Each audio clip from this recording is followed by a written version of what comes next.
دیکھیے انسان کی ہستی کے دو پہلو ہیں، ایک نفسیاتی یا روحانی پہلو ہوتا ہے اور ایک جسمانی۔ ان دونوں پہلوؤں سے انسان کی ترکیب ایسی ہے گویا کہ وہ عبادت کے لیے ہی پیدا کیا گیا ہے۔ نماز میں انسان کی روح کی پاکیزگی کے ساتھ ساتھ انسان کے جسم کی پاکیزگی کا بھی اہتمام کیا گیا ہے۔ اسی لیے نماز شروع کرنے سے پہلے انسان کے لیے نہ صرف روحانی طور پر تیاری ضروری ہوتی ہے بلکہ جسمانی طور پر بھی تیار ہونا ضروری ہوتا ہے۔ اب یہ جسمانی تیاری دو قسم پر منقسم ہوتی ہے، ایک جسم کی طہارت ہے اور دوسرا زینت اختیار کرنا، اور اس کا حکم اللہ جل وعلا نے قرآن کریم میں ارشاد فرمایا ہے۔ So it's important that we prepare ourselves before the prayer spiritually and physically, and this physical preparation then divides into two types. The first type is purification of the body, and the second is the beautification of the body. To beautify the body, adornment, zina. تو نماز کے لیے یہ جسمانی تیاری دو قسم کی ہوتی ہے، ایک جسم کی طہارت اور دوسرا زینت اختیار کرنا، اچھا لباس پہننا، عمدہ لباس پہننا، پسندیدہ لباس پہننا۔ اب ہمارے ہاں ایک عجیب جاہلانہ تصور پایا جاتا ہے کہ جن لوگوں کے پاس اچھا اور خوبصورت لباس ہوتا بھی ہے وہ بھی جب اللہ جل وعلا کی عبادت کے لیے کھڑے ہوتے ہیں تو اپنا پسندیدہ لباس نہیں پہنتے۔ اپنا پسندیدہ لباس دنیاوی پارٹیز کے لیے، شادیوں کے لیے، اہم پروگرامز کے لیے، کسی کنونشن یا کانفرنس کے لیے یا کسی اہم شخصیت سے ملاقات اور میٹنگ کے لیے علیحدہ رکھتے ہیں، اور جب خلاق کائنات، پروردگار عالم، محبوب حقیقی سے ملاقات کا وقت آتا ہے، اللہ جل وعلا سے ون ٹو ون میٹنگ کا، ایک پرائیویٹ کنورسیشن کا وقت آتا ہے، جب نماز کا وقت آتا ہے تو اپنے پسندیدہ لباس کے بجائے جو بغیر استری کیے ہوئے پرانے کپڑے سامنے آگے پہن کر نماز ادا کر لیتے ہیں۔ اور کچھ نادان دوست تو سمجھتے ہیں کہ نماز میں عمدہ اور خوبصورت لباس نہ پہننا ہی گویا کہ دین کا حصہ ہے، جبکہ اللہ جل وعلا قرآن کریم میں ارشاد فرماتا ہے، سورہ اعراف میں ارشاد فرمایا، یا بنی آدم خذوا زینتکم عند کل مسجد۔ اے بنی آدم، اے اولاد آدم، جب اللہ جل وعلا کی بارگاہ میں حاضری کا شرف حاصل کرو، جب اللہ جل وعلا کے گھر میں جاؤ، جب اللہ جل وعلا سے ملاقات کے لیے جاؤ، جب نماز کا ارادہ کرو تو زیب و زینت اختیار کرو۔ مفسرین کرام نے فرمایا ہے کہ یہاں زینت سے مراد نہ صرف عمدہ لباس ہے بلکہ زینت سے مراد یہ بھی ہے کہ انسان اپنے رب کی بارگاہ میں جا رہا ہے، جب نماز کے لیے جا رہا ہے تو خاص طور پر اپنے بال سنوار کر جائے، کنگھی کر کے جائے، خاص طور پر عطر لگا کر جائے، اپنا پسندیدہ اور خوبصورت ترین عمدہ لباس پہن کر اللہ جل وعلا کی بارگاہ میں حاضری کا شرف حاصل کرے۔ نماز کو نبی کریم صلی اللہ علیہ وآلہ وسلم نے مناجات سے تعبیر کیا ہے۔ یہ تو ایک عبد اور معبود کے مابین ایک پرائیویٹ میٹنگ ہے، ایک ون ٹو ون کنورسیشن ہے۔ دیکھیے جب آپ کسی اہم جاب انٹرویو کے لیے جاتے ہیں یا کسی اہم کانفرنس میں جا رہے ہیں جہاں دنیا بھر کی اہم شخصیات موجود ہوں گی، تو آپ ایسے جاب انٹرویو یا ایسی کانفرنسز پر بغیر استری کیے ہوئے یا کوئی کم قیمت والے پرانے کپڑے ہرگز نہیں پہنیں گے۔ آپ نے ایسے اہم مواقع کے لیے اپنے عمدہ ترین پسندیدہ کپڑے علیحدہ سنبھال کے رکھے ہوں گے نا۔ آپ نہائیں گے، آپ شاور کریں گے، اپنے بالوں کو سنواریں گے، اپنی پسندیدہ عطر لگائیں گے، کبھی بدبودار جرابیں نہیں پہنیں گے، نئے پالش کیے ہوئے چمکتے ہوئے جوتے پہنیں گے، اور وہ عمدہ اور قیمتی لباس جو خاص مواقع کے لیے آپ نے سنبھال کر رکھا ہوا ہے آپ اسے پہنیں گے، اور خوب زیب و آرائش اور زینت اختیار کر کے آپ بار بار آئینہ دیکھیں گے اور فیملی سے پوچھیں گے آج میں کیسے لگ رہا ہوں۔ ایسا ہے نا، ایسا ہوتا ہے نا میرے دوستو۔ ایک روایت میں آتا ہے اللہ جل وعلا ارشاد فرماتا ہے، یا ابن آدم کم تتزین للناس فهل تزینت لاجلی۔ اللہ اکبر، اللہ اکبر۔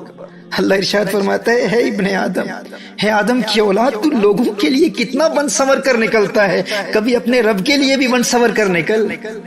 ہے ابن آدم، تو دنیا کے لیے کس قدر تیاری کرتا ہے، کبھی اپنے رب کے لیے بھی تیاری کی، کبھی میرے لیے بھی تیاری کی، فہل تزینت لاجلی، کبھی میری بارگاہ میں حاضری کے لیے بھی بن سنور کر نکلا۔ میرے دوست، میرے بھائی، میری بہن، میرے بزرگ، جب تو نماز کے لیے اللہ کی بارگاہ میں حاضر ہوتا ہے اور تو جانتا ہے کہ یہ نماز تیرے پیارے رب کے ساتھ ایک پرائیویٹ میٹنگ ہے، اس میٹنگ کے لیے تو کس قدر تیاری کرتا ہے اور کیسے کپڑے پہنتا ہے، اپنے آپ سے پوچھ، سوال کر اپنے آپ سے۔ دیکھیے انسان کا جس قدر گہرا تعلق ہوتا ہے نا، اور جس سے زندگی میں جتنی اہمیت دیتا ہے، جس کو انسان اپنی زندگی میں جس قدر اہم سمجھتا ہے، اس سے میٹنگ کے لیے اتنی ہی زیادہ تیاری کرتا ہے۔ اگر آپ جاننا چاہتے ہیں کہ آپ کا آپ کے رب کے ساتھ کس قدر گہرا تعلق ہے اور آپ اپنی زندگی میں اللہ کو کس قدر اہم سمجھتے ہیں، تو میرے پیارے ایک کام کر لے، کسی بھی اہم جاب انٹرویو یا کسی اہم کانفرنس پر جانے سے پہلے اپنی فیملی سے کہنا کہ آپ کے فون پر آپ کی ایک تصویر بنا لیں، اور پھر میرے بھائی، میرے دوست، مسجد میں جانے سے قبل یا نماز پڑھنے سے پہلے اپنی ایک تصویر بنوا لیں اور دونوں تصاویر میں اپنے لباس اور تیاری کو دیکھ لیں اور پھر فرق دیکھ لیں، آپ کو خود سمجھ میں آ جائے گا کہ آپ کا آپ کے اللہ سے کتنا تعلق ہے اور آپ کی زندگی میں آپ کے رب کی کتنی اہمیت ہے۔ ہر جاب انٹرویو یا کسی معروف دنیاوی شخصیت کو تو چھوڑیے، کسی شادی پر آپ جاتے ہیں جہاں آپ عام دوستوں اور رشتہ داروں سے ملاقات کرتے ہیں، اس شادی کے لباس کی تصویروں اور نماز کے لباس کی تصویروں کو دیکھ لیں اور موازنہ کر لیں، آپ کو اندازہ ہو جائے گا کہ آپ کی زندگی میں اللہ کی کیا اہمیت ہے۔ محترم احبہ، جب ہم اپنے پیارے اللہ کی بارگاہ میں 5 وقت حاضر ہوتے ہیں تو ہمیں کم از کم یہ تو جان لینا چاہیے نا کہ ہمارا اللہ کس چیز کو پسند کرتا ہے، کیسا لباس پسند کرتا ہے۔ مسند احمد کی ایک روایت ہے، ایک شخص عرض کرتا ہے، یا رسول اللہ صلی اللہ علیہ وآلہ وسلم، مجھے یہ اچھا لگتا ہے کہ میں کپڑے دھلے ہوئے پہنوں، میرے سر میں تیل لگا ہوا ہو اور میرے جوتے نئے ہوں، اور اسی طرح کئی چیزوں کا ذکر کیا، اور پھر عرض کرتا ہے، یا رسول اللہ صلی اللہ علیہ وسلم، کیا یہ چیزیں تکبر ہیں؟ نبی کریم صلی اللہ علیہ وآلہ وسلم نے ارشاد فرمایا، نہیں، یہ تو جمال ہے، یہ تو حسن و خوبصورتی ہے، اور بے شک اللہ جل وعلا جمیل ہے اور جمال سے محبت کرتا ہے۔ ہمارا اللہ پیارا ہے، ہمارا اللہ حسین و جمیل ہے اور جمال سے محبت کرتا ہے۔ اللہ اکبر۔ اچھا، یہاں اس بات کی بھی وضاحت کر دوں کہ کچھ نادان علماء اپنے بیانات میں، لیکچرز میں یا کتابوں میں بھی اس حدیث کا ترجمہ کرتے ہوئے کہتے ہیں کہ اللہ خوبصورت ہے اور خوبصورتی کو پسند کرتا ہے۔ یاد رکھیے، اللہ کو خوبصورت نہیں کہا جائے گا۔ کیوں؟ کیونکہ اللہ جل وعلا صورت سے پاک ہے۔ اللہ کو خوبصورت نہیں کہتے، اللہ کو حسین و جمیل کہتے ہیں۔ وہ حسن والا ہے، جمال والا ہے، وہ حسین و جمیل ہے۔ تو نبی کریم صلی اللہ علیہ وآلہ وسلم نے ارشاد فرمایا، بے شک اللہ جمیل ہے اور جمال سے محبت کرتا ہے، لیکن تکبر حق کا انکار کرنا ہے اور لوگوں کو حقیر جاننا ہے۔ اگر کوئی شخص اچھا اور قیمتی لباس پہن کر لوگوں کی تحقیر کرتا ہے، لوگوں کی تذلیل کرتا ہے اور اپنے آپ کو برتر ثابت کرنے کے لیے لوگوں کی توہین کرتا ہے، تو ایسے شخص کے لیے قیمتی لباس پہننا جائز نہیں ہے، کیونکہ وہ متکبر ہے۔ لیکن اگر کوئی اپنے آپ کو ان بری خصلتوں سے محفوظ رکھتے ہوئے اللہ جل وعلا کی نعمتوں کے اظہار کے لیے اچھا لباس پہنتا ہے، تو نبی کریم صلی اللہ علیہ وسلم نے ارشاد فرمایا، اللہ جمیل ہے اور جمال کو پسند کرتا ہے۔ سبحان اللہ۔ اور سنن ترمذی کی ایک پیاری حدیث ہے، میرے آقا صلی اللہ علیہ وآلہ وسلم نے ارشاد فرمایا، اللہ جل وعلا یہ پسند کرتا ہے کہ وہ اپنے بندے پر اپنی نعمت کا اثر دیکھے۔ سبحان اللہ۔ اور اس موقع پر یہ حدیث بھی ذہن میں آ رہی ہے کہ اللہ جل وعلا سے ملاقات کے لیے بہترین لباس سفید لباس ہے۔ سبحان اللہ۔ قبر میں بھی اور مسجد میں بھی، جب انسان قبر میں جاتا ہے تو سفید لباس پہن کر جاتا ہے، اور مسجد میں جو لباس اللہ کو پسند ہے یا نماز کی حالت میں جو لباس اللہ جل وعلا کو سب سے زیادہ پسند ہے وہ سفید ہے۔ تو محترم احبہ، اس جاہلانہ تصور کو ختم کیجئے کہ عبادت کے دوران عمدہ لباس نہیں پہننا چاہیے۔ خذوا زینتکم عند کل مسجد، یہ قرآن کریم کی آیت ہے۔ اور دیکھیے، مصنف ابن ابی شیبہ کی ایک روایت ہے کہ محمد بن سیرین علیہ رحمہ نے فرمایا کہ حضرت تمیم نے 1000 درہم کی چادر خریدی جس کو پہن کر وہ نماز ادا کرتے تھے۔ یعنی اس قدر مہنگی چادر صرف اس لیے خریدی کہ یہ چادر پہن کر اللہ جل وعلا سے ملاقات کیا کریں گے۔ یعنی جب بھی اپنے رب سے ملاقات کروں گا تو اپنے پسندیدہ اور قیمتی لباس میں ملبوس ہو کر ملاقات کروں گا۔ بھائی، دنیا داروں سے ملتا ہوں، دنیا کے اہم شخصیات سے ملتا ہوں، تو اس وقت اپنا پسندیدہ لباس پہنتا ہوں، اور اللہ سے ملاقات کروں تو پرانے کپڑے پہنوں۔ جب ہر روز 5 وقت کی نماز ادا کرنے کا وقت آتا ہے، اپنے رب سے راز و نیاز کی باتیں کرنے کا وقت آتا ہے، اور میں جانتا ہوں میرا رب مجھے دیکھ رہا ہے اور مجھے سن رہا ہے، مجھے نظر نہیں آتا لیکن وہ تو مجھے دیکھ رہا ہے نا، تو کیوں نہ میں اپنا عمدہ لباس پہن کر اپنے رب کی بارگاہ میں حاضر ہو جاؤں۔ اور غور طلب امر یہ ہے کہ اچھا لباس آپ کی نفسیات اور آپ کے رویوں پر بھی مثبت اثرات مرتب کرتا ہے۔ دیکھیے، آپ کیجول قسم کے لباس میں ملبوس ہو کر، ٹریک سوٹ پہن کر اگر آپ کہیں بیٹھے ہوئے ہیں یا سڑک پر جا رہے ہیں تو آپ ریلیکس ماحول میں بے پرواہ ہو کر چلیں گے۔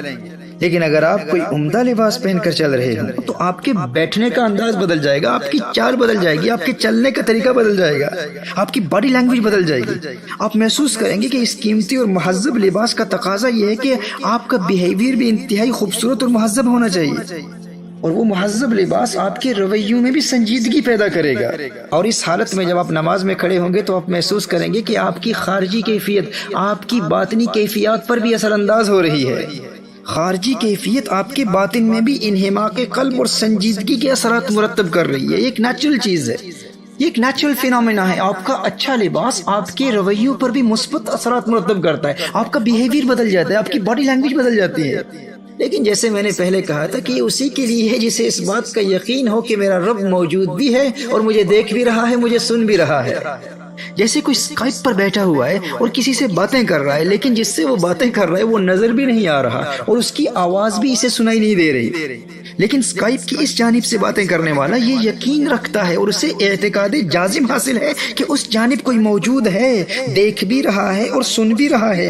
لیکن جسے اس بات کا یقین ہی نہیں کہ کوئی اس جانب موجود بھی ہے یا نہیں، دیکھ رہا ہے یا نہیں، سن رہا ہے یا نہیں، مجھے فرق نہیں پڑتا بھائی، میں تو اس طرف سے باتیں کر رہا ہوں، مجھے اس بات کا کیا فرق پڑتا ہے ادھر کوئی ہو یا نہ ہو، میں تو باتیں کر رہا ہوں نا، اور میں وقتاً فوقتاً باتیں کرتا رہوں گا، اور اسے اس بات کا یقین ہی نہیں ہے کہ اس جانب کوئی ہے بھی یا نہیں۔ تو بتائیے ایسے شخص کی باتوں کی کیا مقصدیت اور معنویت باقی رہتی ہے؟ اور وہ جب اس بے یقینی کے عالم میں باتیں کرے گا تو اسے کس قدر قلبی حضوری حاصل ہوگی، اور کس محبت سے بات کرے گا جب اسے یقین ہی نہیں ہے کہ ادھر کوئی ہے بھی یا نہیں۔ آپ بات سمجھ رہے ہیں نا میرے دوستو؟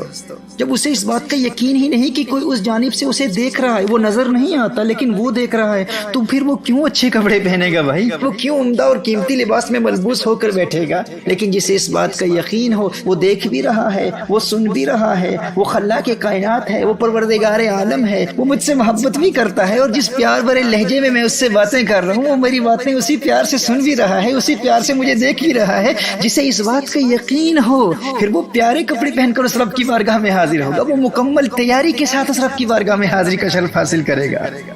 اور عبادت کے لیے میرے آقا صلی اللہ علیہ وآلہ وسلم نے یہی حکم دیا ہے نا کہ اس بارگاہ کے ادب کا تقاضا یہ ہے کہ تم اس بارگاہ میں حاضری کا شرف یوں حاصل کرو گویا کہ تم اسے دیکھ رہے ہو، اور اگر یہ کیفیت حاصل نہیں کر پاتے تو کم از کم یہ یقین تو ضروری ہے کہ وہ مجھے دیکھ رہا ہے، وہ نظر تو نہیں آتا لیکن موجود بھی ہے، وہ دیکھ بھی رہا ہے اور سن بھی رہا ہے۔